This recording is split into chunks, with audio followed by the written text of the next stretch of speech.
بسم اللہ الرحمن الرحیم۔ زلیخا کا باپ بادشاہ تھا۔ ایک دن وہ سو کر اٹھا، اس کے مشیروں نے اس سے کہا، عالی جان، زلیخا کے لیے دور دور سے شادی کے پیغام آئے ہیں۔ ہر بادشاہ اس سے شادی کرنا اپنے لیے باعث فخر خیال کرتا ہے۔ بادشاہ اسی وقت زلیخا کے پاس گیا اور پوچھا، اے بیٹی، بہت جگہ سے تیری شادی کے پیغام آئے ہیں اور سب کے قاصد ابھی اسی جگہ موجود ہیں۔ زلیخا نے کہا، میری شادی مصر کے بادشاہ سے کر دیں۔ غرض زلیخا کے والد نے بے شمار دولت، جواہرات اور کنیزیں دے کر بخوشی تمام کو عرب سے رخصت کر کے مصر کی جانب روانہ کر دی۔ وہ بہت خوش تھی۔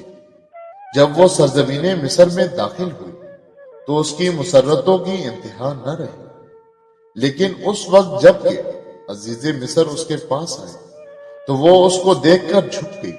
اس نے باندی سے پوچھا، یہ کون ہے؟ وہ بولی، یہی تیرا شوہر عزیز مصر ہے۔ زلیخا نے جب یہ سنا تو اس کے ہوش و حواس بجا نہ رہے۔ وہ غش کھا کر گر پڑی، مگر اس کے کان میں غیبی آواز نے اس کو تسلی دی کہ گھبرا مت، تیرا محبوب آئے گا۔ یہ خوشخبری پا کر اس نے اپنے آپ کو سنبھالا اور اٹھ بیٹھی۔ حضرت یوسف علیہ السلام مصر کے بازار میں فروخت کرنے کے لیے کھڑے کیے گئے۔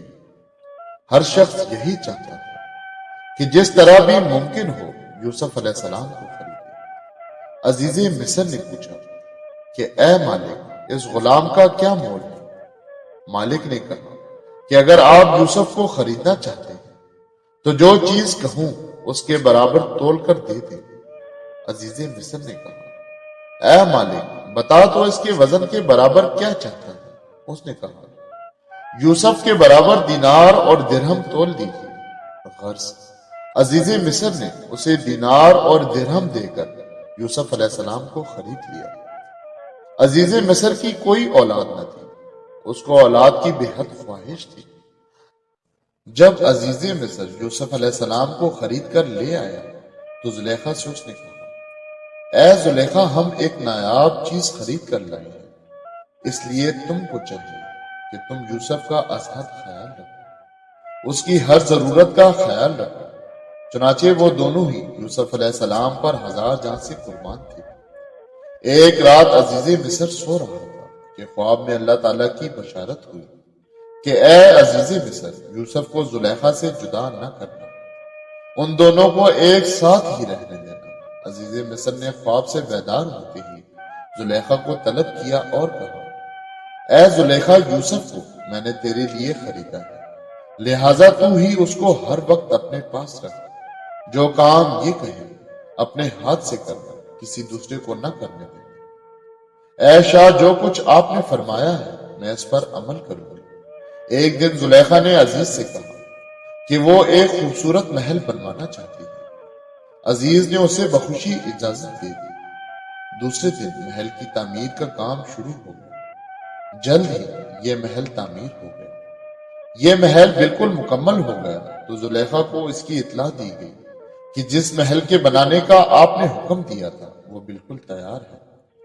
زلیخا نے حضرت یوسف علیہ السلام کو اپنے ساتھ لیا اور خواصوں کو بھی ساتھ لیا اور اس محل میں داخل ہو گئی اور ہر دروازے پر 30 خواصوں کو پہرے کے لیے کھڑا کر دیا اور یہ تاکید کی، یہاں پر ہم دونوں کے سوا اور کوئی تیسرا شخص نہ ہو۔ حضرت یوسف علیہ السلام اور زلیخا دونوں اس محل میں داخل ہوئے۔ آپ کے داخل ہوتے ہی محل کا دروازہ بند ہو گیا۔ زلیخا پاگل ہو رہی تھی۔ حضرت یوسف علیہ السلام نے ہر چند نصیحت کی، مگر اس کے باوجود بھی اس نے غور نہ کیا۔ اس نے یوسف کو تخت پر بٹھایا اور خود یوسف علیہ السلام کے سامنے بیٹھ کر بولی، اے یوسف، یہ محل میں نے تیرے لیے بنوایا ہے، جو بھی تو کہے گا میں کرنے کو تیار ہوں۔ حضرت یوسف علیہ السلام بولے، اے ملکہ، میں خدا سے ڈرتا ہوں، کیا مجال جو میں گناہ کا مرتکب ہو سکوں۔ یوسف، تو اپنے دل میں کسی بات سے مت ڈر، میں تمام پردے چھوڑ دیتی ہوں، پھر تجھ کو کوئی بھی نہیں دیکھ سکے گا۔ یوسف علیہ السلام نے کہا، مجھے خدا سے پردہ منظور ہے۔ اے یوسف، میں تیری خاطر عزیز مصر کو زہر دے کر ہلاک کر سکتی ہوں اس کو مار کر ایک صندوق میں بند کر دوں گی اور کسی کو بھی اس کا علم نہ ہوگا اور ہماری راہ میں کوئی بھی رکاوٹ باقی نہ رہے گی۔ حضرت یوسف علیہ السلام بولے، نہ میں ایسا کر سکتا ہوں، ہم دونوں کو ایک روز ضرور خدا کی روبرو جانا ہے۔ انسان کا قدیمی دشمن ابلیس فوراً وہاں آ پہنچا اور حضرت یوسف علیہ السلام اور زلیخا پر بھرپور اثر ڈال کر معصوم نبی کے دل میں زلیخا کی خواہش پیدا کر دی۔ اللہ تعالیٰ کے حکم کے مطابق جبرائیل علیہ السلام فوراً حضرت یعقوب علیہ السلام کی صورت بنا کر آ پہنچے اور کہا، اے یوسف یہ کیا کرتا ہے؟ دیکھ میں کتنی دور سے تیری خاطر اس جگہ آیا ہوں۔ اے یوسف، جس کام کا تو ارادہ کر رہا ہے نبیوں کی شان کے خلاف ہے۔ اگر تو گناہ کی طرف متوجہ ہو گیا تو دفتر نبوت سے تیرا نام خارج کر دیا جائے گا اور تمام عمر دستاصرف ملے گا۔ ان کو دیکھ کر حضرت یوسف علیہ السلام کو بے حد حیا آئی اور خوف خدا سے پسینہ پسینہ ہو گئے۔ قریب ہی ایک بت رکھا تھا جس پر زلیخا نے پردہ ڈال دیا تھا۔ حضرت یوسف علیہ السلام نے جو یہ معاملہ دیکھا تو اس سے دریافت کیا، اے زلیخا یہ تو نے کیا کیا؟ اس نے کہا، اے یوسف، مجھے اس بت سے حیا معلوم ہو رہی ہے، اس لیے میں نے اس پر پردہ ڈال دیا۔ حضرت یوسف علیہ السلام نے جو یہ سنا تو اس سے کہا، اے زلیخا، اگر تجھ کو اس پتھر کے بنے ہوئے بت سے اس قدر شرم ہے تو پھر میں اپنے خدا سے کیوں نہ ڈروں اور کیوں نہ شرم و حیا کروں؟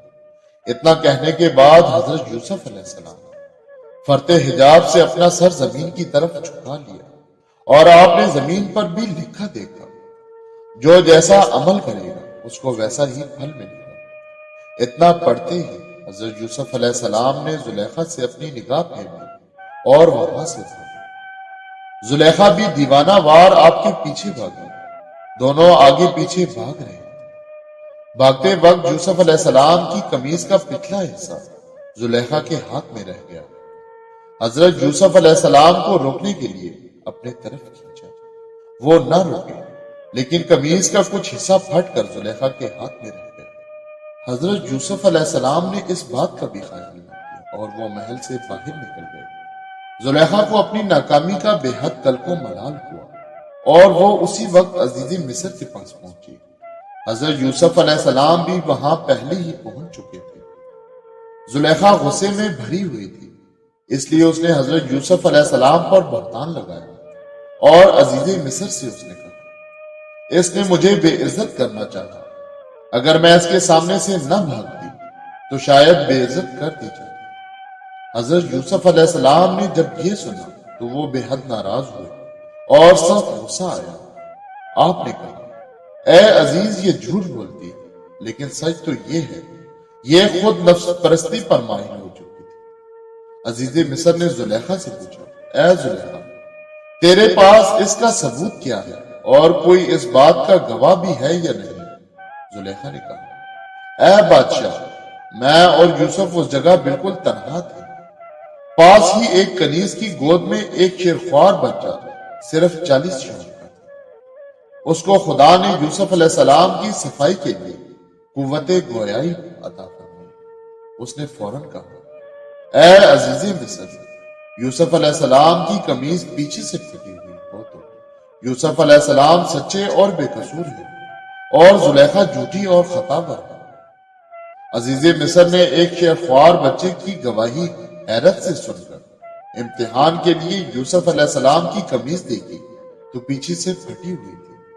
یہ دیکھتے ہی عزیز مصر پر زلیخا کا جرم ثابت ہو گیا۔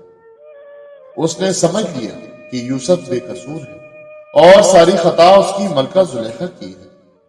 عزیز مصر نے کہا، مرحبا مرحبا، اے یوسف، تو نے بڑا کام کیا ہے، میں تجھ سے بڑا خوش ہوں۔ جزاک اللہ۔ ایک مرتبہ درود شریف پڑھ لو۔ صلی اللہ علیہ وسلم۔ اللہ